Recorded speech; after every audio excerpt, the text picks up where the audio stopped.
He had always been the calm voice of encouragement, the gentle soul whose songs provided hope in the midnight hours.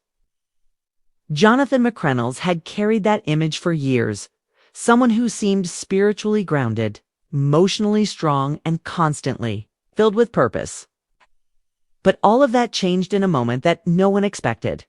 What began as a typical live interview to promote his latest album turned into something much deeper, something raw and soul-bearing. There he was, in a hoodie, sitting against a plain white background, Kane, looking composed as he discussed the evolution of gospel music and how the landscape had changed. Everything seemed normal until the host asked him one simple question: "How are you really doing?" That's when it happened. His entire demeanor shifted. He lowered his eyes, clenched his jaw, and after a few seconds, spoke just two words that carried the weight of everything he'd been hiding. "I'm tired." Not in the physical sense, but in the kind of way that eats away at your spirit. The kind of tired that settles deep into your soul after years of hiding pain. And then, as the words tumbled out, so did the tears.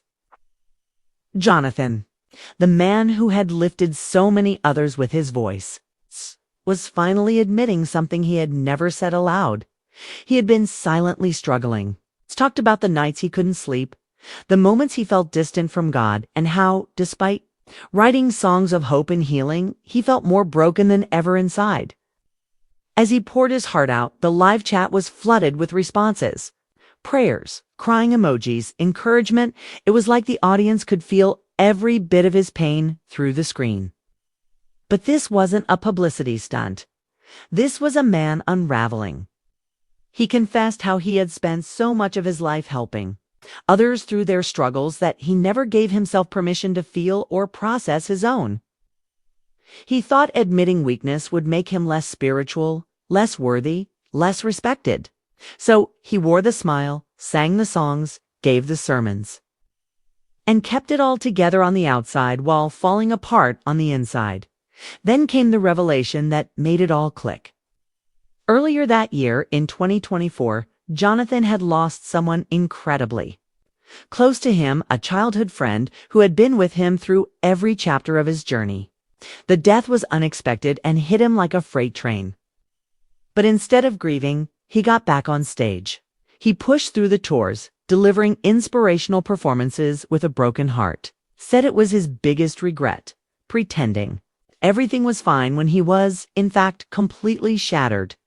That decision to ignore his grief nearly destroyed him. He began to lose his sense of self. He felt like he was playing a character rather than living his truth. And worst of all, he feared that coming clean about it would cost him his fans, his career, and the admiration he had worked so hard to earn. But once he let the truth out, something amazing happened. There was no rejection. There was no judgment. Instead, the love that came rushing in was overwhelming. Social media lit up with hashtags like #We see you, Jonathan, and #Pray for Jonathan. Gospel giants like Tasha Cobbs, Leonard, Kirk Franklin, Keish, and Chandler Moore posted messages of support, praising his courage and thanking him for showing the world that even faith leaders are human. Tasha even posted a clip of one of his performances and added a heartfelt caption: "You gave us your heart in every song. Now we give you ours." Fans echoed the same emotions. Many of them said Jonathan's vulnerability gave them permission to stop pretending to. He had been their rock for years, and now it was their turn to lift him up. But as the praise poured in from fans and fellow artists, something else became disturbingly clear. Many of the people closest to him professionally said absolutely nothing.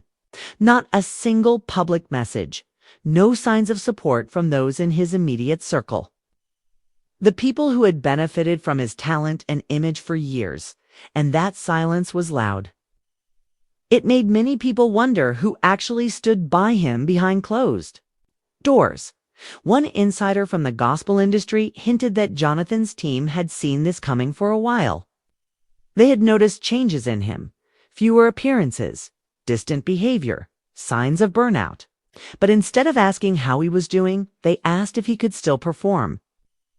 That spoke to a much darker reality in the industry.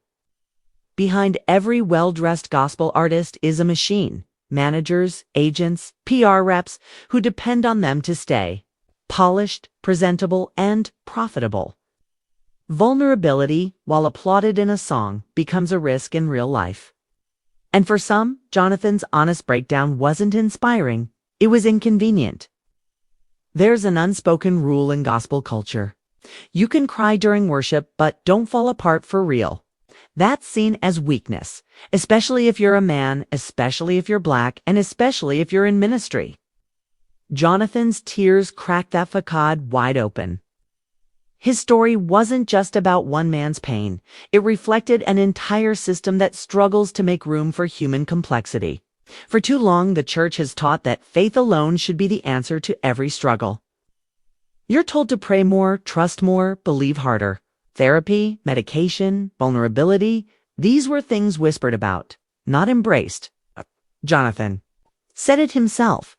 He was raised to think that talking to someone was a sign of spiritual failure. But in his moment of truth, he realized that sometimes God works through therapists too. That one statement disrupted decades of thinking in certain Christian circles, and it sparked something. Since the interview, more pastors have brought up mental health during sermons. More artists are opening up. Fans are starting to talk about their own battles with depression, anxiety, grief, all the things they've been told to just pray away. Jonathan didn't just tell his truth, he created space for others to do the same. And while this shift is meaningful, the road ahead is still full of resistance. There are already whispers of artists being cautioned not to be too honest unless it fits a marketing strategy. One gospel singer was reportedly told to wait until their album release before sharing their story of depression, afraid it would interfere with their public image. So yes, Jonathan's bravery cracked the wall, but the wall hasn't come down yet. Still, his decision to be transparent marks a turning point. For him, for his fans, and maybe even for gospel music as a whole. His moment of breaking wasn't about weakness, it was about strength. The kind of strength that says, I can't do this alone anymore. It's the kind that invites others into the pain rather than hiding it. It was an act of liberation. And it just might change everything. In the end, Jonathan McReynolds didn't lose anything by telling the truth. In fact, he gained something far more valuable than awards or applause. He gained his voice, the real one. Not the polished version crafted for the stage, but the honest voice that says, I'm human. And in doing so, he reminded everyone watching that being real is sometimes the bravest thing you can be. Ask ChatGPT.